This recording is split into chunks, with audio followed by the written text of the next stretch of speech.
நார்மலா ஒரு பஸ்ல ஒரு கண்டக்டர் அங்க இருக்கிற எல்லா ஆளுங்களுக்கும் டிக்கெட்டை கொடுக்கறதுக்கு எவ்வளவு நேரம் ஆகும்? 1/2 மணி நேரமாவது ஆகும். 3/4 மணி நேரம் கூட ஆகும்.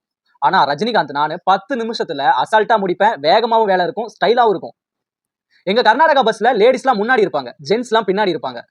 நீங்க எந்த பஸ் போய் பாருங்களேன், கண்டக்டர் எப்பவுமே பின்னாடி தான் இருப்பாங்க. ஆனா ரஜினிகாந்த் நானு முன்னாடி தான் நிப்பேன். எனக்கு முடி நெறைய இருக்கும். அப்படியே காத்து அடிக்கும். என் முடி அப்படியே தூக்கி போடுவேன் பாருங்க, அவ்வளோ ஸ்டைலா இருக்கும். கண்ணாடி கூலிங் கிளாஸ்லாம் போட்டேன்னா அவ்வளவு மாஸா இருக்கும்.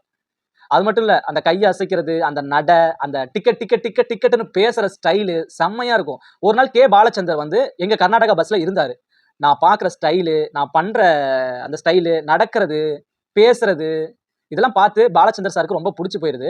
1975ல இந்த அபூர்வ ராகங்கள் படம் நடிக்கிறதுக்கு எனக்கு சான்ஸ் குடுக்குறாரு.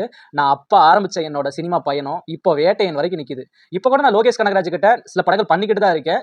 அது மட்டும் இல்லைங்க, நான் அந்த சினிமாக்குள்ள வந்து 50 வருஷத்துக்கு மேல ஆயிடுச்சு. இப்போ எனக்கு விழா கொண்டாட போறாங்க. ஆனா அந்த விழா வேண்டான்னு சொல்லிட்டேன்.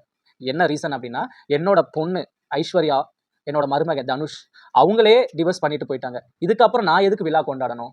அப்படின்னு சோகமா ரஜினிகாந்த் அவரோட வாழ்க்கைய முடிச்சிருக்காரு. அது மட்டும் இல்லாம ரொம்ப சூப்பரான ஒரு மெமரீஸ இந்த ஷோக்குள்ள அதாவது இந்த ஒரு வெளிப்படுத்தினார். நல்லா பேசி என்டர்டெயின்மென்ட் பண்ணி முடிச்சார்.